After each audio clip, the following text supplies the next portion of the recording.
ولا حول ولا قوة إلا بالله العلي العظيم. وقال المصنف رحمه الله تعالى ونفعه ونفعنا بعلومه في الدارين اللهم آمين. الحادي والعشرون عن أبي المنذر أبي بن كعب رضي الله عنه قال: كان رجل لا أعلم رجلا أبعد من المسجد منه، وكان لا تخطئه صلاة، فقيل له أو فقلت له: لو اشتريت حمارا تركبه في الظلماء وفي الرمضاء، فقال: ما يسرني أن منزلي إلى جنب المسجد، إني أريد أن يكتب لي ممشاي إلى المسجد ورجوعي إذا رجعت إلى أهلي. فقال رسول الله صلى الله عليه وسلم: قد جمع الله لك ذلك كله. رواه مسلم. وفي رواية: إن لك ما احتسبت. الرمضاء الأرض التي أصابها الحر الشديد. Hadis yang ke-21 dari Abil Munzir, nama panggilan, nama beliau Ubay bin Ka'ab. Ubay bin Ka'ab radhiyallahu anhu, beliau berkata, ada seorang laki-laki yang saya tidak tahu selain orang ini yang tempat tinggalnya lebih jauh dari masjid, dan dia tidak pernah tertinggal untuk melaksanakan salat berjamaah. Lalu dikatakan kepadanya, atau aku sendiri yang berkata kepadanya, sebaiknya engkau membeli keledai untuk dikendarai di saat terik panas matahari dan di saat gelapnya malam hari. Fi zalma, di kegelapan malam. Fi ramdha, di siang hari yang terik panas matahari. Faqal, kemudian dia mengatakan, tidaklah membuat aku senang kalau rumahku berada di samping masjid. Aku ingin dicatat perjalananku ke masjid dan kembaliku menuju keluarga. Rasulullah sallallahu alaihi wasallam bersabda, Allah telah mengumpulkan untuk kamu semua apa yang kamu inginkan itu. Di dalam riwayat yang lain, sesungguhnya buat kamu apa yang kamu harapkan dari Allah Subhanahu wa taala, yaitu ganjaran ataupun pahala. Jamaah sekalian rahimani wa rahimakumullah. Para sahabat Nabi sallallahu alaihi wasallam adalah orang-orang yang besar sekali perhatiannya untuk mendapatkan pahala sebanyak-banyaknya dari Allah Subhanahu wa taala. Salah satunya diceritakan tentang salah seorang sahabat, sebagaimana yang diceritakan oleh Ubay bin Ka'ab radhiyallahu anhu. Laki-laki yang diceritakan ini sebenarnya masih hubungan keluarga dengan Ubay bin Ka'ab. Ini anak paman dari pihak ayah, sepupulah dengan beliau. Nah, sepupu beliau ini tinggalnya paling jauh dari masjid dibandingkan yang lain. Paling jauh, pokoknya ini salah satunya orang yang paling jauh tempat tinggalnya dari masjid. Tetapi hebatnya, sahabat yang satu ini tidak pernah absen sholat berjamaahnya. Jadi orang merasa kasihan melihat setiap hari dia pulang pergi menuju masjid harus berjalan kaki di siang hari maupun di malam hari. Karena jauhnya itu tempat tinggalnya. Maka ada yang mengusulkan kepadanya, termasuk Ubay bin Ka'ab ini yang menyatakan kalau beliau juga mintalah kepada sepupu beliau ini supaya membeli kendaraan, mempermudah perjalanan menuju masjid. Keledai kendaraan umum di waktu itu. Nah, ini memudahkan untuk di siang hari kalau lagi pas panas-panasnya begitu. Ramda itu bebatuan yang terbakar oleh sinar matahari panas itu. Itu ramda. Tapi dipakai untuk menyebut cuaca yang sangat panas. Salah satu yang disebutkan tentang Ramadan itu adalah berasal dari ramda ini. Jadi panas yang membakar. Karena puasa itu adalah suatu ibadah yang membakar pahala, membakar dosa, maksudnya membakar dosa. Nah, kemudian juga di malam hari, di saat gelap gulita itu akan lebih memudahkan kalau memakai kendaraan. Namun apa tanggapan sepupu beliau ini? Aku tidak merasa senang kalau rumahku berada di dekat masjid. Jawaban ini ya masyaAllah sempat mengundang reaksi yang kurang menyenangkan dari Ubay bin Ka'ab. Kenapa? Karena Ubay bin Ka'ab memahami jawaban ini sebagai sesuatu hal yang kurang bagus. Coba kita kalau mendengar ada orang, aku kada ketujuh je rumah di parak masjid. Gimana kira-kira kita menilai orang ini? Kurang bagus kan? Padahal rumah dekat masjid itu kan malah diharapkan agar kita bisa lebih tenang begitu kan, mendengar azan, mendengar ibadah, kita melihat langsung orang beribadah dan sebagainya. Jadi sempat ini mengundang reaksi yang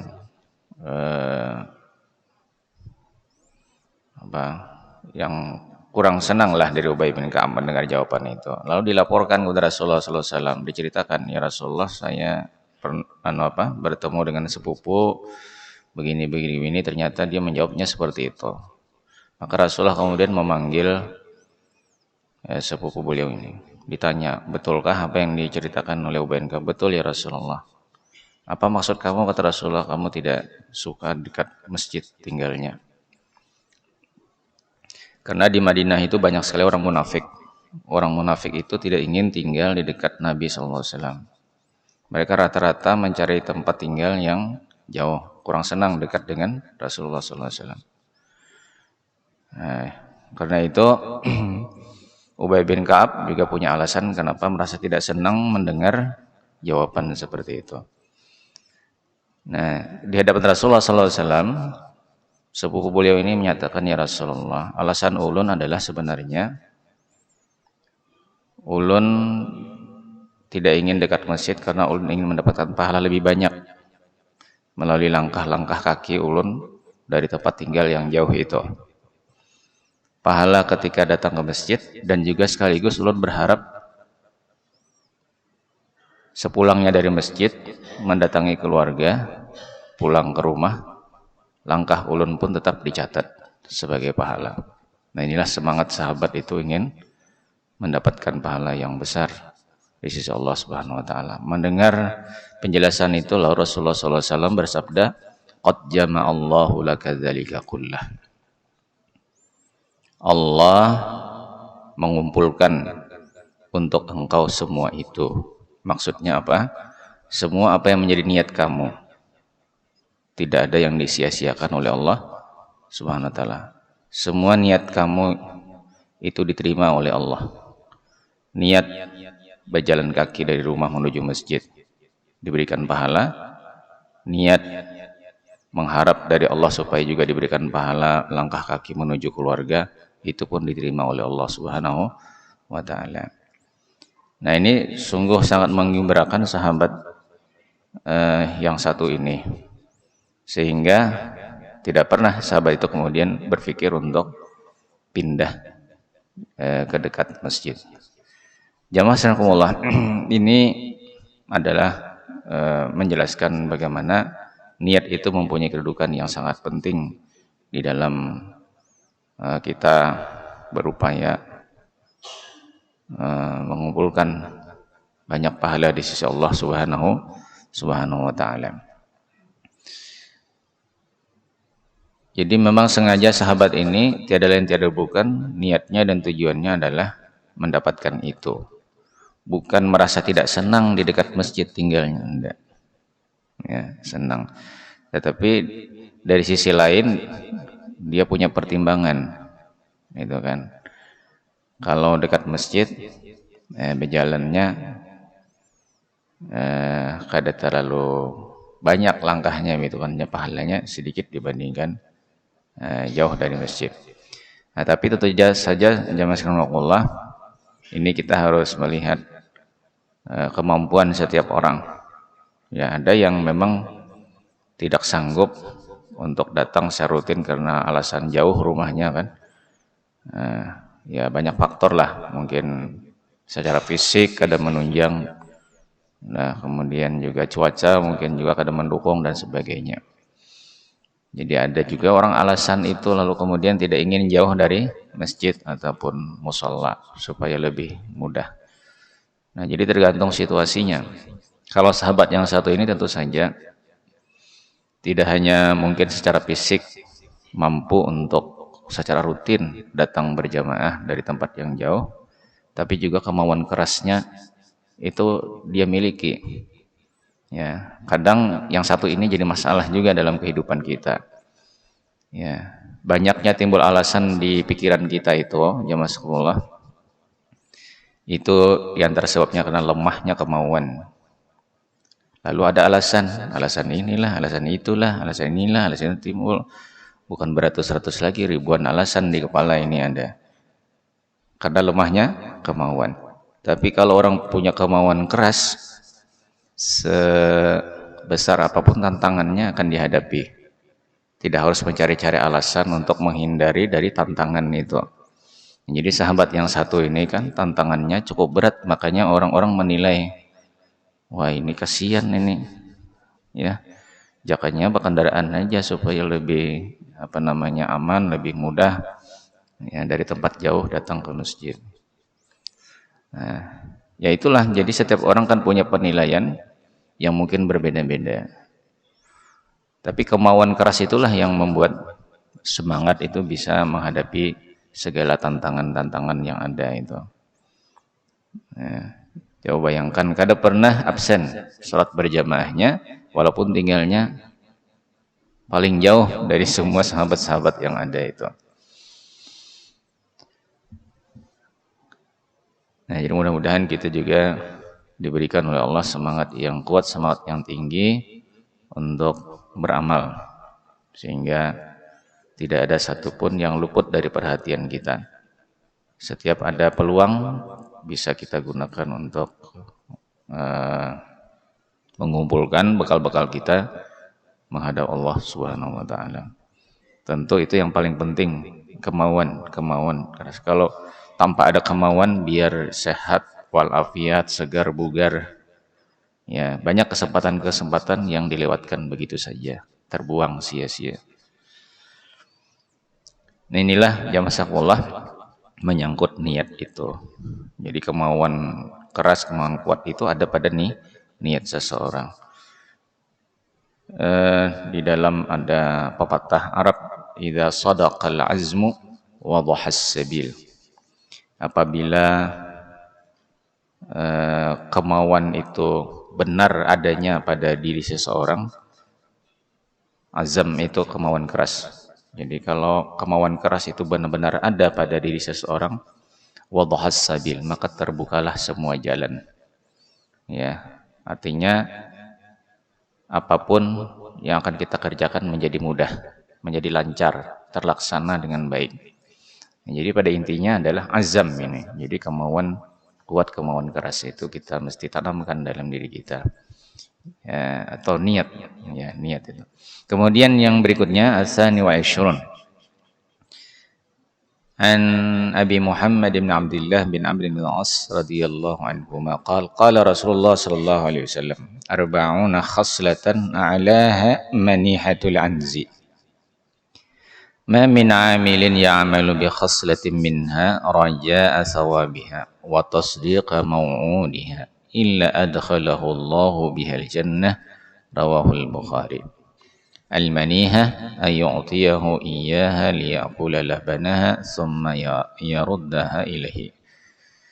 Hadis yang ke-21 dari Abi Muhammad Abdullah bin Amr bin Al-As radhiyallahu anhu. Beliau berkata, bersabda Rasulullah sallallahu alaihi wasallam, ada 40 macam kebaikan. Ya, yang paling tinggi adalah manihatul anzi, yaitu memberikan pinjaman berupa kambing betina untuk diambil air susunya. Tidaklah ada orang beramal, ya, di antara amal-amal yang 40 macam itu tadi, dia beramal mengharapkan pahala dan membenarkan apa yang dijanjikan oleh Allah buat orang yang beramal, melainkan dia akan dimasukkan oleh Allah dengan sebab amalnya itu ke dalam surga. Manihah di sini adalah memberikan kepada orang lain, apakah keluarga atau siapapun, kambing, domba, ya betina, untuk dimanfaatkan air susunya. Nanti kalau sudah selesai dikembalikan. Nah, itu namanya manihah. Bisa juga yang lainnya, sapi atau onta. Jadi begini ya, Rasulullah. Kalau kita punya barang yang bisa menghasilkan manfaat dan kita punya beberapa di antaranya, kalau itu bisa memberikan manfaat ataupun membantu orang lain, maka sebaiknya sebagiannya itu bisa dipinjamkan untuk dimanfaatkan orang lain. Umpamanya ada di antara keluarga kita yang nganggur lah gitu kan, ya cari-cari pekerjaan tidak ketemu. Kita punya kendaraan 3 umpamanya, ya kan, karena dipakai ketiga-tiganya itu ada salah satunya yang jarang-jarang dipakai. Nah, itu kita bisa pinjamkan dalam waktu tertentu untuk membantu dia sementara, bisalah memanfaatkan umpamanya apa yang ini yang rame itu kan, Gojek, apalagi itu Maxim kah, atau apa yang lainnya. Nah, itu kan modalnya kendaraan gitu kalau. Nah, modal kendaraan itu kan berapa juta membeli kendaraan itu kalau orang nggak ada punya kendaraan. Nah, tapi bisa terbantu buat orang yang tidak punya modal, kita pinjamkan saja. Karena punya kita itu juga kada terlalu terpakai lah, kita ada aja beisi yang biasa kita pakai-pakai gitu. Jadi kita perhitungkan, misalnya ya sebut saja berapa bulan begitu. Nanti kan dia bisa menabung, mengumpulkan sedikit demi sedikit, mungkin untuk nanti suatu saat dia punya kendaraan sendiri. Nah, ini juga termasuk manihah namanya. Jadi cara berbuat baik yang mendatangkan pahala di sisi Allah Subhanahu wa taala. Cuma itu tadi ya Rasulullah, kita melakukan itu jar Nabi mengharapkan pahala di sisi Allah dan membenarkan janjinya Allah. Kalau pahala itu nanti akan diberikan oleh Allah Subhanahu wa taala sesuai dengan apa yang kita niatkan, yaitu membantu orang eh, apa? Untuk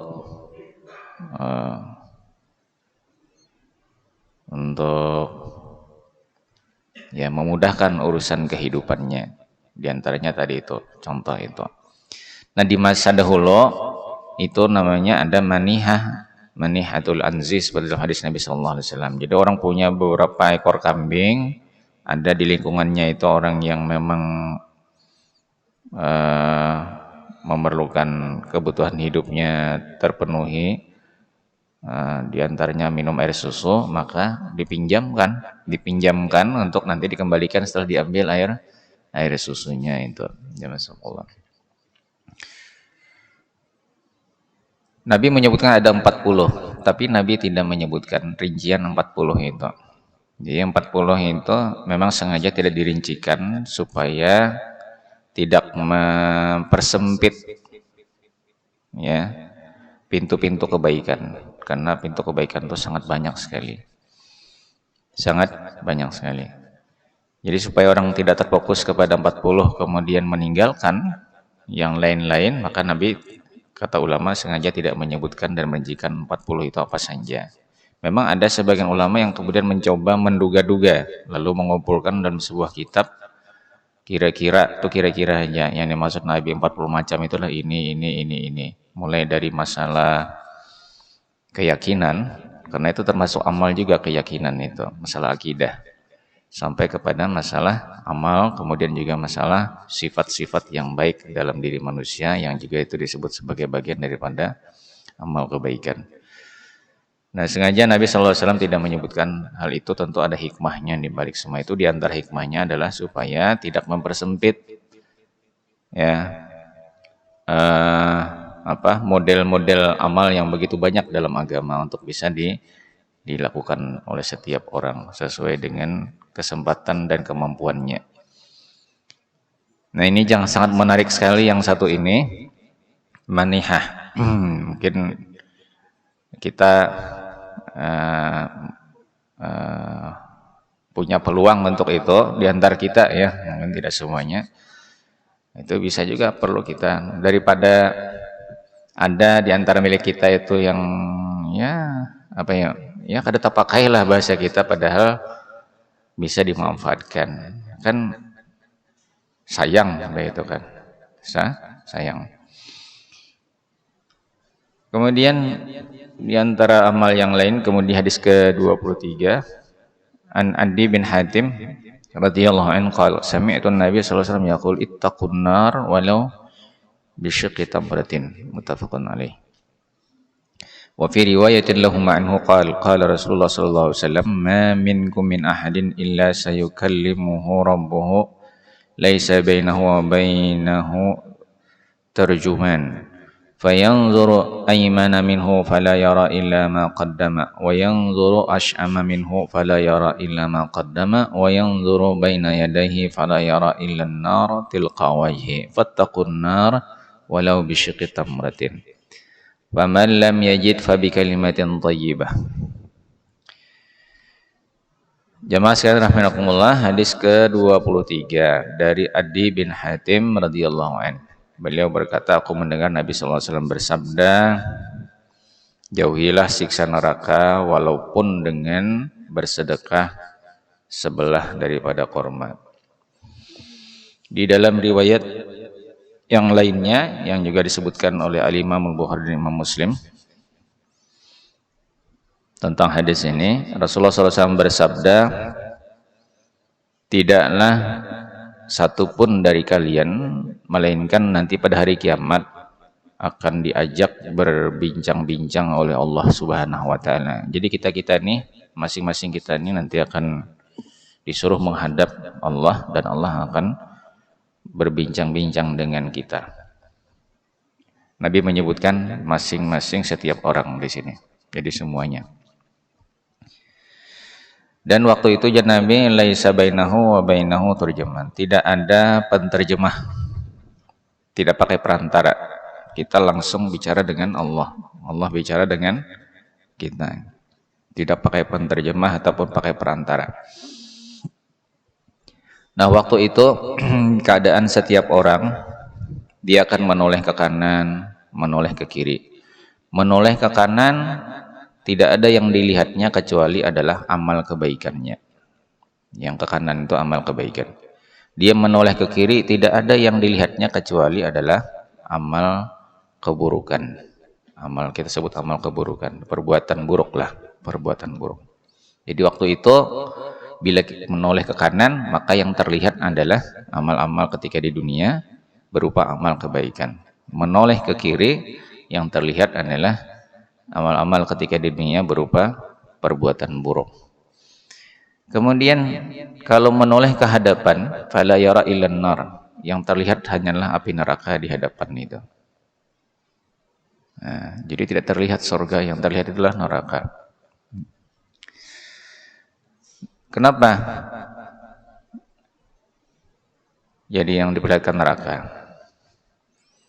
Karena upaya untuk masuk surga itu sebenarnya harus mengedepankan usaha untuk menjauhi neraka. Kalau kita selamat di neraka, ke surga. Ya, insyaallah ke surga.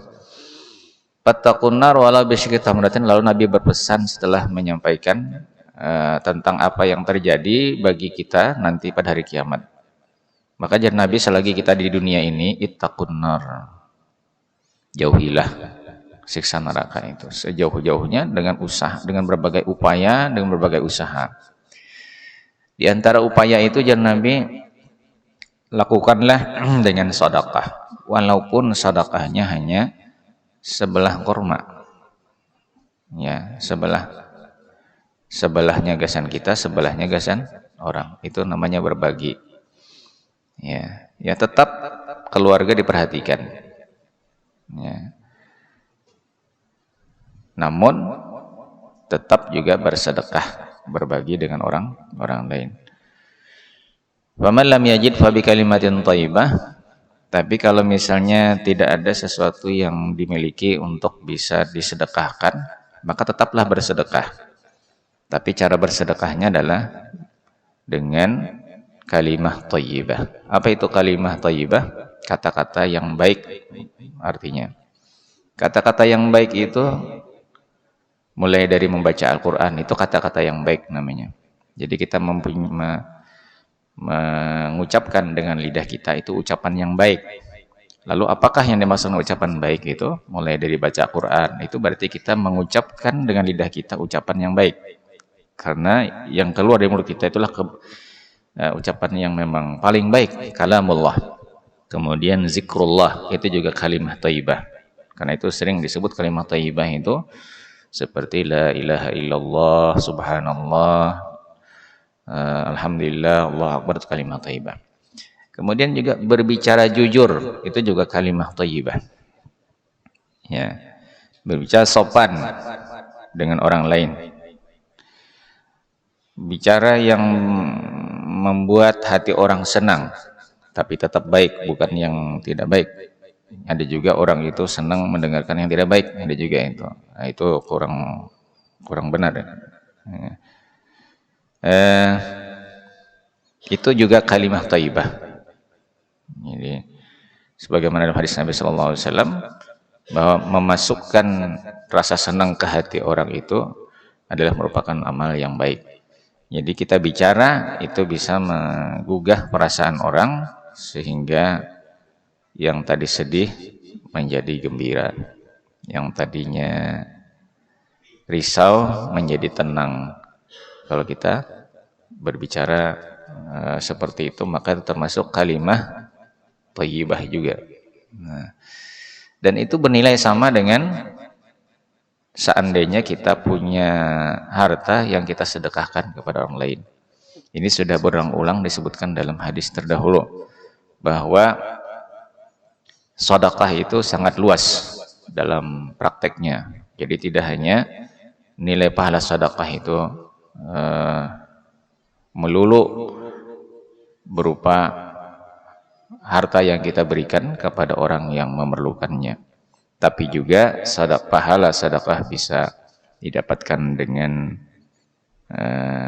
berzikir kepada Allah Subhanahu wa taala. Nah, lingkupnya yang mencakup semuanya itu adalah kalimah thayyibah. Kalimah thayyibah.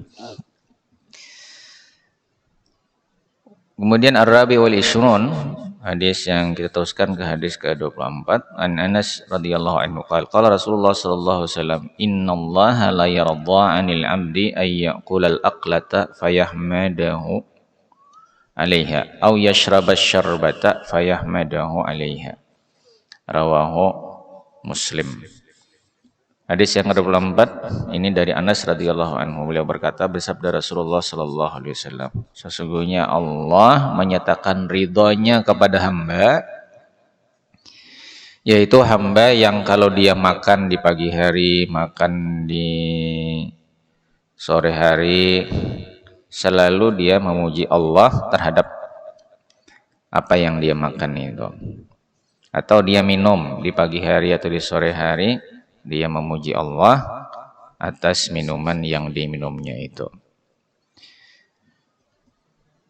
Ucapan alhamdulillah itulah yang diajarkan kepada kita memuji Allah Subhanahu wa taala. Al-aqlah di sini dikatakan oleh Al-Imam An-Nawawi wa hiyal ghadwah awil ashwah, yaitu pagi maupun petang. Makanan, minuman ya, di pagi hari maupun di petang hari. Jadi maksud pagi hari petang hari disebutkan dua waktu itu bukan khusus pagi saja yang kita sebut dengan sarapan atau sore hari. Enggak. Itu dua sisi waktu siang. Pagi sama sore. Maksud kata-kata itu adalah seluruh waktu yang berjalan antara pagi sampai sore. Jadi bukan maknanya khusus hanya untuk yang makan pagi, minum pagi, atau makan sore, enggak. Jadi penyebutan dua sisi ini sebenarnya adalah untuk mencakup seluruh waktu yang ada di antara dua sisi itu. Nah, dan biasa itu dipakai juga untuk maksud seluruh perputaran waktu 24 jam. Jadi awal untuk perhitungan siang itu adalah pagi, awal untuk perhitungan malam itu adalah petang atau sore. Sehingga ya pertemuan antara pagi dengan sore itu mengikat antara seluruh waktu siang dan malam secara keseluruhan 24 jam itu. Jadi artinya kapan-kapan saja orang makan, sehabis makan alhamdulillah. Orang minum, sehabis minum alhamdulillah. Itu akan mengundang ridha Allah Subhanahu wa taala terhadap hambanya. Mendatangkan ridha Allah Subhanahu wa taala itu juga mempunyai makna bahwa Allah memberikan pahala kepada hamba tersebut. Itu makna ridha Allah Subhanahu wa taala kepada hamba.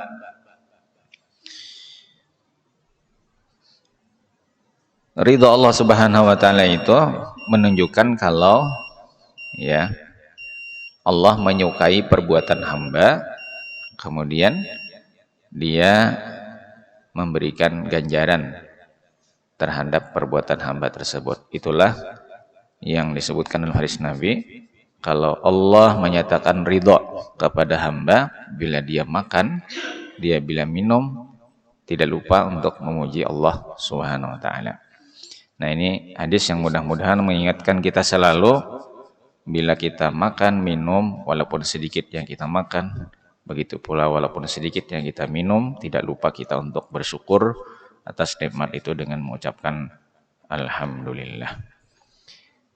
Nah, apalagi jam sekolah seperti hadis-hadis yang ada sebelumnya, kita mengucapkan alhamdulillah dengan niat untuk mendapatkan janji Allah Subhanahu wa taala, mendapatkan ganjaran di sisi Allah Subhanahu wa taala. Nah, itu akan memperkuat ya apa yang kita kerjakan itu menjadi sebuah amal yang berpahala di sisi Allah Subhanahu wa taala. dengan niat itu akan semakin memperbesar lagi nilai apa yang kita dapatkan dari apa yang kita kerjakan. Innamal a'mal binniyat. Nah, begitu insyaallah untuk hadis yang ke-24. Mungkin sampai di situ dahulu. Untuk beberapa amal-amal masih kelanjutan tentang bab banyaknya jalan-jalan kebaikan ataupun cara-cara untuk kita berbuat baik yang selalu di situ ada ganjaran pahala di sisi Allah Subhanahu wa taala. Ya, mungkin kalau ada lanjut teman-teman. Terima kasih guru atas penjelasannya cukup jelas. Bapak, ibu-ibu jemaah Masjid Al-Mu'minin yang Allah muliakan. Dalam pertemuan ini dipersilahkan kalau ada pertanyaan baik ibu-ibu atau bapak yang guru jelaskan tadi, kalau mungkin kurang jelas tanggapannya dipersilahkan untuk bisa menanyakan masalah berbuat baik, ya. Masalah sedekah, masalah jarak rumah dengan masjid dan sebagainya tadi yang guru jelaskan, jadi dipersilahkan. Adakah? Nah, dipersilahkan.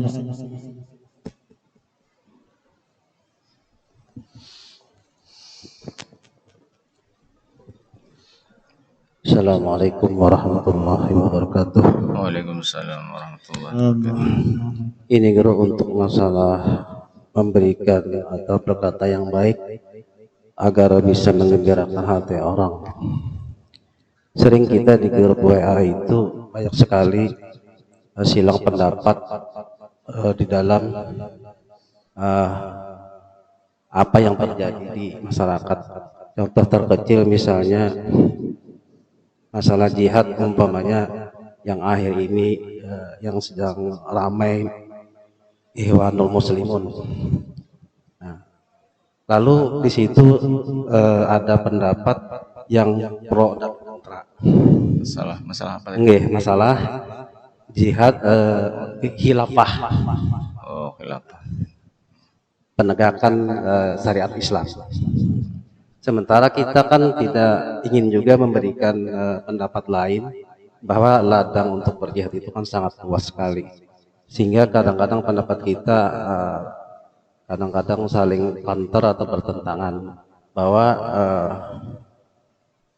jadi pendapat kita itu tidak bisa mengembirakan mereka yang bertentangan dengan dia gitu.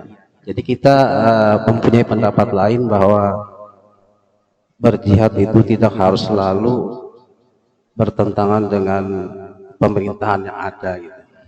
Nah, itu aja guru. Apakah yang kita lakukan ini juga walaupun tidak menyenangkan orang bisa dikatakan sebuah perbuatan ibadah? Terima kasih. Assalamualaikum warahmatullahi wabarakatuh. Waalaikumsalam warahmatullahi wabarakatuh. Ya. Masalah ini tidak pernah selesai memang dari dulu, pertentangan di kalangan umat Islam mengenai apa yang disebut dengan khilafah yang kemudian harus diperjuangkan melalui jihad, gitu kan. Masalah khilafah itu sendiri jamaah sempullah berbeda pendapat di kalangan ulama. Ada yang mempersempit, ada yang memperluas makna khilafah. Jadi istilah khilafah itu sudah ada ya sejak zaman Nabi Adam. Jadi khilafah itu artinya kan bahwa manusia itu sengaja diciptakan oleh Subhanahu wa taala sebagai khalifahnya di permukaan bumi. Secara bahasa khalifah itu artinya yang mewakili ataupun yang menggantikan yang lain. Jadi Allah menyuruh manusia untuk mengelola bumi ini dengan sebaik-baiknya. Bukan berarti Allah tidak bisa ngatur bumi, enggak. Tapi Allah memang menghendaki seperti itu. Diberikan bumi ini dengan segala-gala fasilitasnya supaya dikelola dengan sebaik-baiknya, maka disuruhlah manusia bukan yang lain-lain. Kan ada aja makhluk-makhluk lain juga di bumi ini. Bahkan sebelum manusia itu, menurut keterangan dalam Al-Quran, sudah ada yang mengelolanya tetapi tidak beres. Nah, hal itu didapatkan informasinya dari dialog malaikat, ya kan. Ketika Allah menyampaikan kepada malaikat, nah malaikat, aku akan ciptakan makhluk lain selain yang sudah ada ini, yaitu berupa manusia. Jadi jangan malaikat, ya Allah, kenapa engkau ciptakan yang nantinya akan yang akan menumpahkan darah dan sebagainya disebutkan itu kan. Ataj'alu fiha may yufsidu fiha wa yasfikud dima. Nah, dari mana malaikat itu menyampaikan hal itu di hadapan Allah Subhanahu wa taala? Jadi beberapa tafsir menyebutkan kalau memang dulu pernah diserahkan kepada sebelum adanya manusia, ya, kepada makhluk lain untuk mengelola bumi itu, tapi tidak beres, itu kan malah berbuat kerusakan, melakukan pertumpahan darah dan sebagainya. Jadi Allah menjawab, inni a'lamu ma la ta'lamun, aku lebih tahu apa yang kalian tidak tahu. Nah, itu awal ada sebutan kata-kata khalifah. Nah, tetapi khalifah yang kemudian sesudahnya itu khalifatul Rasulullah sallallahu alaihi wasallam. Jadi Nabi itu pemimpin umat manusia untuk mengurusi bumi ini. Jadi beliaulah yang mengarahkan orang-orang untuk bagaimana cara mengelola bumi ini dengan sebaik-baiknya. Nah, kepemimpinannya itu harus ada. Nah, tidak bisa diserahkan kepada masing-masing orang. Terserah sajalah ngurus bumi ini masing-masing aja, kita kada usah pakai diatur-atur oleh pemimpin, tidak bisa. Ya, kalau diserahkan kepada masing-masing orang, nah itu nanti semaunya masing-masing. Lalu tetap ada khalifah itu. Khalifah ini khalifatul Rasulullah, kan pengganti memimpin umat dalam berbagai urusan. Nah, itu kan kemudian ada khilafah. Khilafah itu kan sebutan untuk jabatannya. Adapun orangnya disebut khalifah. Jadi seperti kita menyebut khalifah Abu Bakar, Umar, Utsman, Ali dan seterusnya. Nah, lalu yang sesudah-sesudahnya itu pun menyatakan diri sebagai khalifah juga. Jadi terus berlanjut. Nah, sebenarnya apa yang menjadi tugas khalifah itu dalam kekhalifahan, ya, atau khilafah? Yang paling utama adalah tugas agama. Jadi kalau kita melihat Rasulullah SAW sebagai pemimpin umat itu, tugas agama Allah ini yang sebenarnya menjadi pokok, ya, bukan kekuasaan. Yang menjadi pokok adalah bagaimana tugas agama ini bisa berjalan, terutama dakwahnya, penyebaran kebenaran dan kebaikan itu kepada umat manusia, sehingga bumi ini diurus dengan cara yang benar sebagaimana yang dikehendaki oleh Allah Subhanahu wa taala. Nah, pengurusan ini jamaah ya harus melalui kepemimpinan, ya, khalifah itu.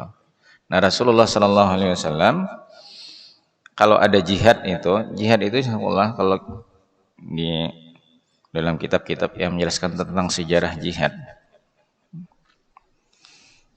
biasanya itu kitab Tarikh Tasyri' namanya, jadi sejarah tentang penerapan hukum Islam, namanya Tarikh Tasyri' al-Islami. Nah, itu disebutkan menganalisa ayat-ayat tentang jihad di dalam Al-Quran, tentang adanya peperangan ini, peperangan itu. Jadi pertama, jazakallah, ini kesimpulannya saja. Jihad itu dalam rangka untuk melindungi dakwah.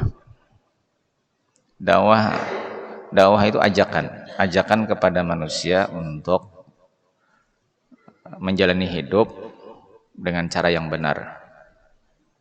Nah, yang benar itu disebut hak. Sesuatu yang benar itu namanya hak. Karena itu agama disebut kebenaran, al-haq. Di dalam perjalanan al-haq ini, kebenaran ini, tidak semua orang yang mau menerima. Ya, tidak semua orang mau menerima. Ada orang yang merasa terganggu kepentingan hawa nafsunya dengan kedatangan kebenaran ini. Maka dia tidak segan-segan berbuat jahat terhadap orang-orang yang membawa kebenaran itu. Itu cerita kehidupan manusia sejak dahulu kala. Itu kan.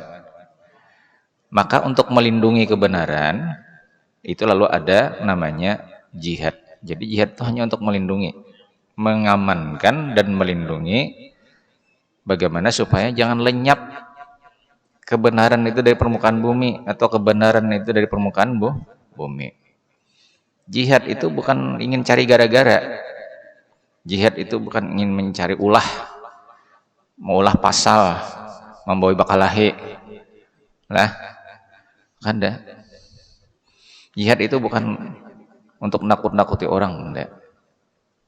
Tetapi untuk bahasa lainnya itu membela diri namanya. Sebagaimana kehidupan kita harus memperjuangkan hak kita, namanya membela diri. Kadang-kadang orang membela diri itu juga sampai mau mengorbankan nyawa. Membela diri itu tidak hanya pribadi, tapi bisa juga membela keluarga, membela umat, membela apa semuanya itu. Nah, dalam pembelaan terhadap agama yang membawa kebenaran itu, karena agama itu harus tetap ada di permukaan bumi, kebenaran itu harus menyebar di permukaan bumi, ya tidak boleh lenyap, makanya harus disebarkan. Tapi dalam penyebarannya itu kan akan dilawan orang kada senang terhadap kebenaran karena kebatilannya terganggu. Kebatilan datang dari hawa nafsu manusia, dari apa macam-macam kepentingan hasrat dunia manusia nih kan. Nah, maka diganggulah ini, bahkan diusahakan untuk dilenyapkan. Nah, kan masuk akal, logis, manusiawi. Membela diri itu manusiawi enggak? Manusiawi. Gitu Nah, tapi kemudian orang kadang-kadang bisa berlebih-lebihan di dalam mendudukkan jihad itu, sehingga terkesan jihad itu membawa orang bakalahe. Agama itu kada pernah, cobalah lihat keterangan-keterangan agama itu banyak sekali. Ya. Bagaimana mengatur hidup kita ini jangan sampai memicu permusuhan. Malah usaha agama itu adalah menghilangkan permusuhan, membuat kedamaian. Itulah lalu kemudian Islam namanya itu kan sebenarnya untuk menciptakan kedamaian, bukan cari-cari permusuhan. Maka sangat salah kalau jihad itu kemudian ya apa namanya itu dijajakan ke sana kemari itu untuk mencari permusuhan. Tidak.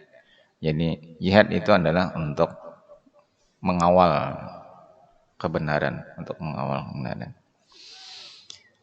Ada kalanya tidak diperlukan jihad karena kebaikan bisa diterima.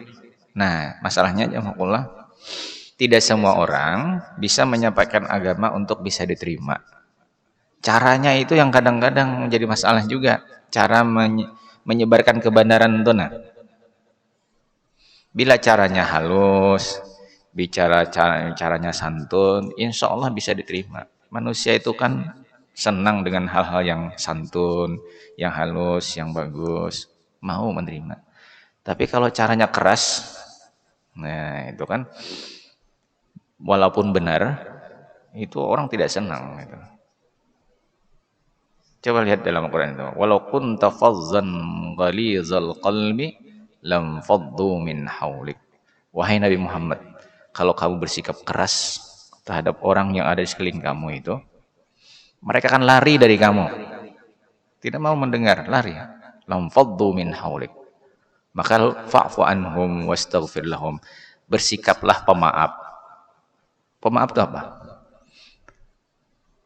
Ya, dada yang terbuka. Ya kan? Dada yang terbuka, pemaaf. Jadi kalau ada orang yang suaranya tidak nyaman didengar, jangan cepat tersinggung gitu kan. Orang cepat tersinggung tuh dadanya sempit. Dada yang pemaaf itu kan ya sabar saja. Nah, tapi jangan kemudian berubah cara kita menyampaikan agama karena orang ini kelihatan keras, kita juga ikut keras jadinya. Nah, ini bagaimana bisa nyambung gitu kan? Nah, Nabi itu disuruh untuk begitu oleh Allah Subhanahu wa taala. Dalam rangka apa itu? Dalam rangka dakwah, dalam rangka tugas agama. Jadi kalau kamu bersikap keras, ya ujar Allah Subhanahu wa taala, lam faddu min haulik.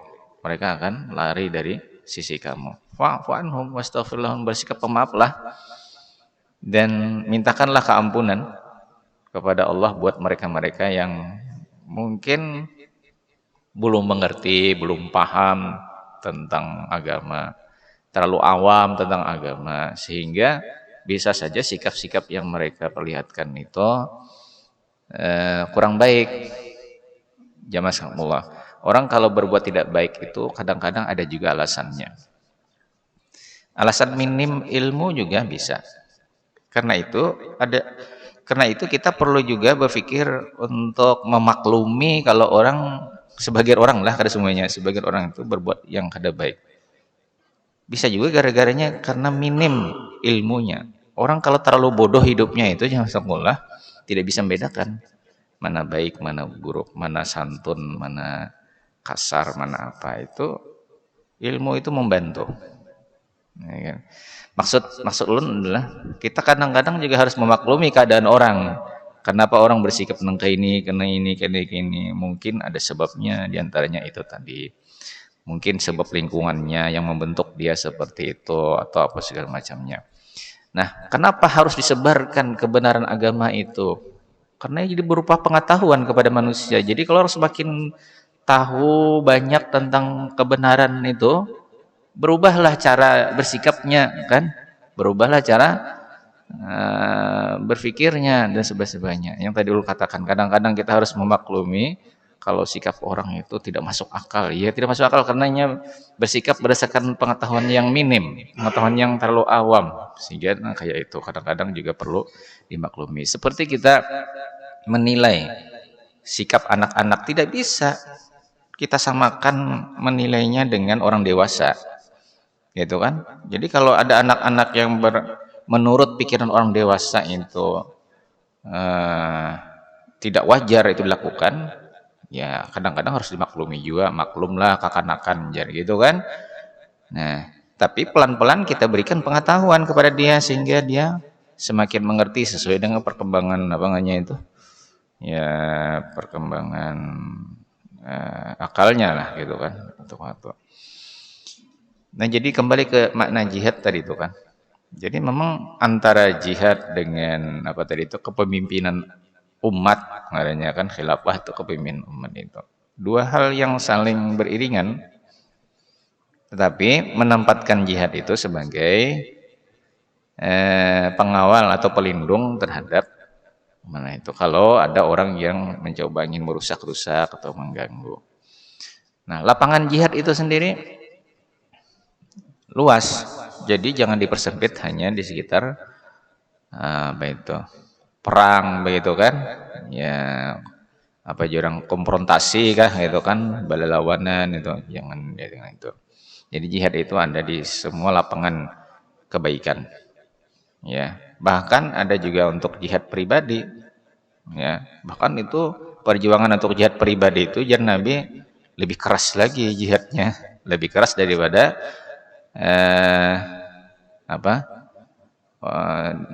berhadap-hadapan dengan orang lain. Jihad nafsu kita itu. Jadi mungkin itu saja yang bisa ulun sampaikan tentang itu. Lalu bagaimana artinya kedudukannya kalau kita apa tadi yang terakhir aja kan, menyampaikan kepada orang gitu kah tentang pendapat kita masalah itu, apakah ini termasuk suatu amal? Iya, mengingatkan hal yang mengingat, tetapi tetap dengan cara yang santun gitu kan. Mengingatkan kalau hal itu tidak benar atau hal itu kurang tepat, itu sesuatu hal yang baik. Ya. Cuma tetap yang santun-santun itu artinya begini. Jangan apa yang kita sampaikan itu malah justru membuat dan menambah masalah-masalah yang lain bermunculan, itu kan, bermunculan. Ada sikap lain yang juga pernah mungkin sekali dua kali sampaikan di sini, itu berkaitan dengan pertanyaan tadi itu. Itu sudah berulang-ulang kali terjadi di masa dahulu. Jadi sepanjang perjalanan umat Islam khilafah itu ada terjadi seperti itu. Di mana pemimpin-pemimpin itu ada yang zalimnya keterlaluan ya kepada rakyat. Bahkan juga di kalangan penguasa-penguasa itu ada yang berbuat maksiat. Bahkan kemaksiatan yang parah itu juga ada dalam sejarah perjalanan kepemimpinan umat Islam. Ada itu dalam sejarahnya. Apakah kemudian para ulama berdiam diri saat itu? Enggak. Apakah kemudian ulama pada saat perjalanan khilafah yang ada itu angkat senjata misalnya untuk menumpas khalifah itu? Ternyata tidak nampak ada reaksi yang begitu besar ya dalam sejarah perjalanan khilafah itu. Cobalah kita baca sejarah khilafah itu dari waktu ke waktu. Ya. Kalaupun ada perselisihan sampai perang antara sesama umat Islam, itu hanya memperebutkan kekuasaan aja di sekitar itu. Ya, tidak dalam rangka apa tadi itu yang disebut dengan jihad apa segala macam itu kan? Tidak itu. Itu berebut kekuasaan paling banyak yang berdarah-darah itu hanya itu. Banyak sejarah ulama-ulama dari zaman ke zaman. Tapi reaksi para ulama tidak terlihat mereka kemudian di masa kekhalifahan itu angkat senjata kemudian menjatuhkan kekuasaan. Mereka tetap mengingatkan, memberikan nasihat, pendekatan segala macam begitu kan. Dan juga menenangkan masyarakat. Jangan terlalu berlebihan menyikapi penguasa seperti itu segala macam. Ada apa-apa, ulun bicara ini sesuai dengan fakta aja. Jadi ini kalau pendapat pribadi kada. Nah,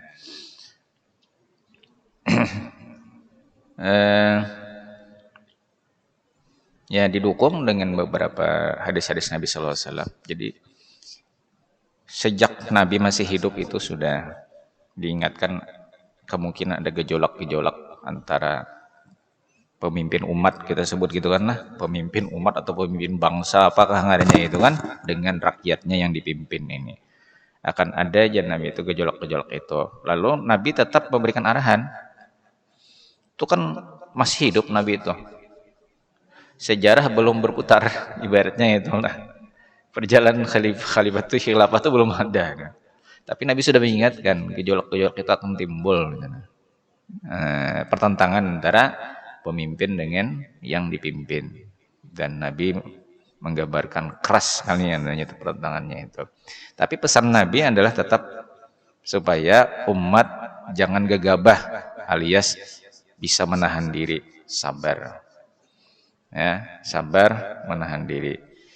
Jangan sampai gegabah lalu malah justru menjadi runyam jurang. Bukannya menyelesaikan malah tambah memperparah. Nah, itu yang kita harus jaga. Jangan sampai walaupun benar, punya kita benar misalnya, tapi cara menyampaikan kebenaran itu jangan malah memperparah keadaan. Ya, apalagi kalau sudah sampai dipaksakan. Kadang-kadang kalau orang memaksakan itu kan koler membulikakan, sudah terpaksa aja. Istilah lain terlanjur dipaksakan. Itu sulit mengembalikan. Lalu akhirnya apa? Orang-orang tidak bersalah jadi korban, gitu kan. Orang-orang yang minim pengetahuannya jadi tambah sesat. Tambah sesat itu kena salah paham. Jadi kita hati-hati juga memberikan pemahaman kepada orang, jangan sampai bukannya malah tambah paham, bisa tambah mohon maaf tambah sesat lah pemahamannya, bisa juga itu. Ya, jadi kadang-kadang ada juga masalah-masalah yang tidak bisa dikonsumsi oleh kalangan tertentu untuk dibicarakan. Itu ada juga karena bisa menimbulkan kesalahpahaman masalah-masalah yang kita sampaikan. Jadi ini panjang benar Bang kalau untuk kita bicarakan masalah inilah. Makanya dulu kada selesai dari dulu hingga sekarang. Tetapi kita semua punya tugas untuk ya jangan sampai ada yang memulai itu lalu kemudian nanti berujung kepada timbulnya ya masalah-masalah yang kurang baik di kemudian hari. Nah, tetap kita fokus kepada apa yang menjadi tugas agama kita, masing-masing kita. Kemudian masalah-masalah itu memang ada orang yang mungkin punya keahlian sendiri lah untuk memikirkan hal itu. Memang ada banyak hal yang kadang-kadang orang membicarakan yang bukan keahliannya. Nah, lalu masalahnya tambah kusut. Tambah kusut. Misalnya begini kan. Misalnya ini. Pekerjaan memulung, tapi yang didiskusikan adalah masalah politik. Nah, ini kan kada nyambung gitu kan. Nah, sehingga cara mengambil kesimpulan, memberikan penilaian, ya, menganalisa, mengamati itu kada wajar gitu kan, karena tidak mempunyai latar belakang atau background yang ada kaitannya dengan isi pembicaraan. Nah, ini menambah kusut persoalan. Jadi timbul fitnah, timbul kebohongan, timbul apa itu kada dihindari. Nah, itu Bang dunyamnya jam sekolah. Ini banyak kain apa yang bisa dibicarakan orang sekitar itu. Cuma fokuslah kita jangan habis energi kita, jangan habis waktu kita untuk hal-hal yang semacam itu. Sementara banyak tugas-tugas yang kita hadapi yang mesti kita perhatikan. Demikian apa yang bisa ulun sampaikan. Mohon maaf kalau seandainya ada hal-hal yang kurang berkenan. Wallahu a'lam bishawab. Al-Fatihah. A'udzubillahi minasyaitonir rajim. Bismillahirrahmanirrahim. Alhamdulillahirabbil alamin arrahmanir rahim maliki yaumiddin iyyaka na'budu wa nasta'in ihdinas siratal ladzina an'amta 'alaihim ghairil maghdubi 'alaihim waladdallin. Bismillahirrahmanirrahim. Alhamdulillahirabbil alamin. Allahumma shalli wa sallim wa barik ala sayyidina Muhammad wa ala alihi wasallam ajma'in. Allahumma salli ala ilmin nafi'an wa rizqan thayyiban wa amalan salihan mutaqabbala. Allahumma inna a'udzubika min ilmin la yanfa'u min qalbin la yakhsha min nafsin la tashba wa min da'watin la yustajabu laha. Rabbana atina fid dunya hasanah wa fil akhirati hasanah wa qina adzaban nar. Sallallahu alaihi wasallam Muhammad wa ala alihi wa sahbihi wasallam. Walhamdulillahirabbil alamin. Assalamualaikum warahmatullahi wabarakatuh.